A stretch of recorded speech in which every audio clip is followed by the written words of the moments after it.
Hi and welcome back to another video of the basic JavaScript for beginners course.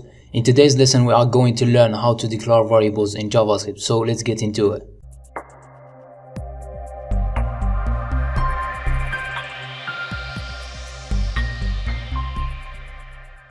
Okay, I assume that you already know how to add JavaScript within an HTML page.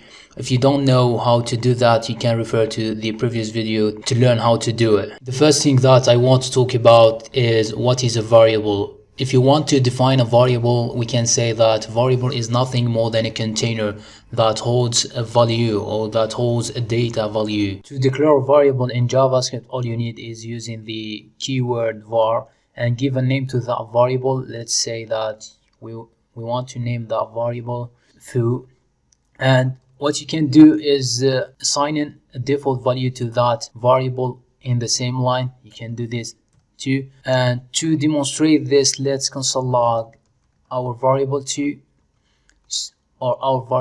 foo, and let's save this, then refresh the page. Now as you see, the value 2 is displayed, which means that the variable foo is holding the value 2. You can also declare a variable without giving it any value, and this time if we console log our variable foo2, what we are going to have, let's see. As you can see, we are getting undefined, which means that the foo2 variable is holding the value undefined, which means that JavaScript, when you declare a variable without assigning to it any value, by default it will hold the value undefined. Now there's another thing that you can do with the keyword var, is declaring many variables at the same line. So let's assume that we have 3 variables, a, b, c, and c is holding the value 5. Okay, we can display those variables. Let's refresh the page and see. As you can see, we are getting undefined, undefined, and 5. So undefined for a, undefined for b, because we are not giving them any value, and 5, which refers to the variable c. Another thing to mention is that there are some rules to name your variable. So when you want to name your variable, you can use both letters and digits. You can also use the underscore sign. Another thing is that you cannot start your variable with digits. So you can't find variable like this which start with a number. This is not correct.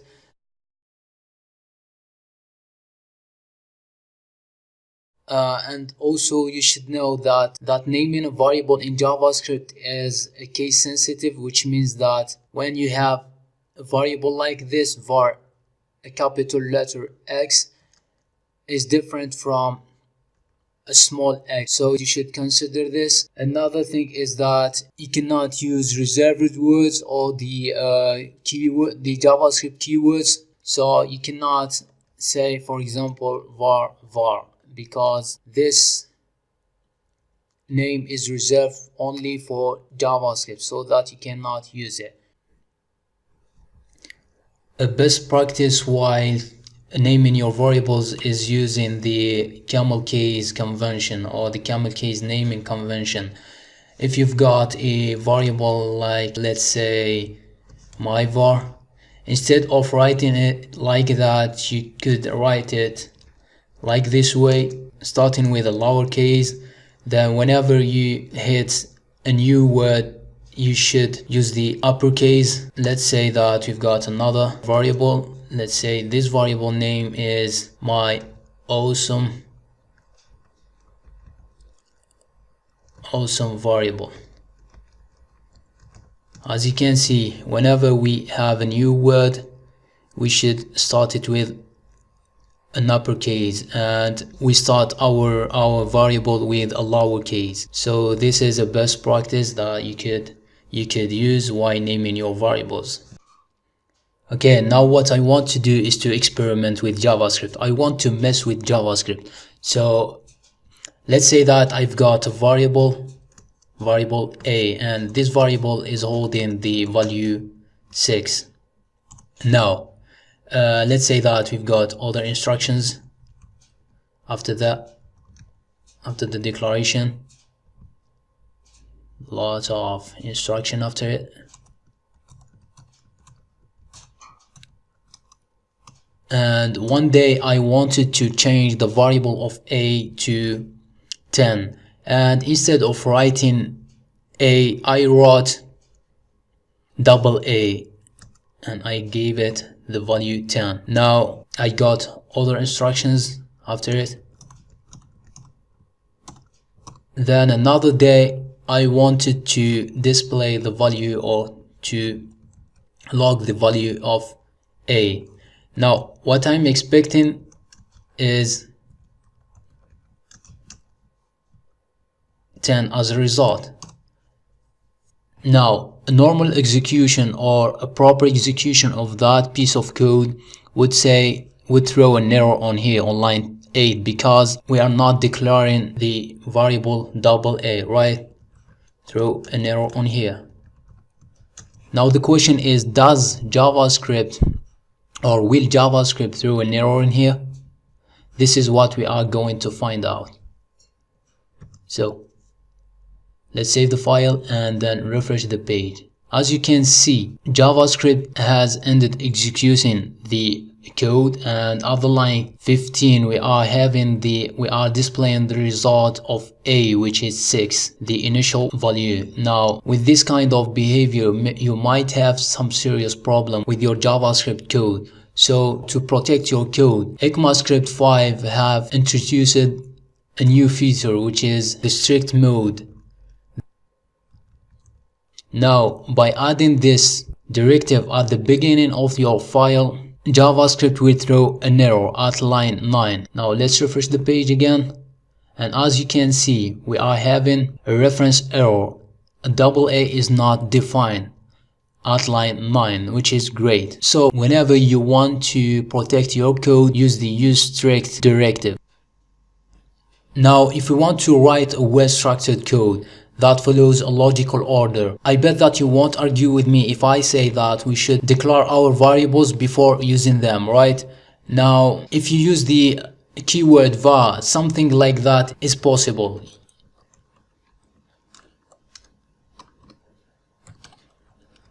So here we are using the variable a before declaring it. So if we save this file and refresh the page, we are not getting any error, so the code is running normally and the value undefined is displayed. Now ES6 have introduced a new way to declare variable by using the keyword let. Now if I change var to let and save the file then refresh, JavaScript will throw an error, which is a reference error saying cannot access a before initialization, which makes sense in this case. Now if I change the let a and put it before using a, then try the code again, you see that now the code is running successfully. And if you don't know what is ES6, I invite you to see previous lessons because I've already talked about it, and I will put a link just in this video just above. You can follow it if you want. Another weird thing that might happen while using the var keywords is declaring the same variable many times. Something like that is possible. I can declare the a variable many times as I want. Okay, now if we save this file and refresh the page, we will get any errors, and this piece of code is running normally. But if we change the first var to let, in this case, if I refresh, save the file and refresh the page, an error is thrown which says that the identifier a has already been declared. Sometimes in your code you need to declare some variable that you don't want that their value change during the whole execution lifetime of your code or of your program. So if you use the keyword var to declare that variable, let's say you have a variable p that holds the value 3.14, let's console log that variable, someone would come and change this value to 100, and you don't want that to happen. If we console log the p, save the file, then refresh again, as you can see the value of p has changed. Now you don't want that to happen, and to do that ES6 introduced the const feature. Now if I change the var here to const, so something like that won't happen. And to find out, let's refresh the page. As you can see, we've got a type error which says that assignment to constant variable. So in other words, you can't assign a value to a const variable. Next time, whenever you want to make of your variable or the value of your variable unchangeable, you have to use the const keyword. And this is valid only for primitive types. And if you are wondering what are primitive types, in the next lesson we are going to learn about those types in JavaScript. Here we are at the end of this video. I hope that you have learned something new today. Don't forget to subscribe, like and share this video. Thanks for watching, and see you in the next lesson.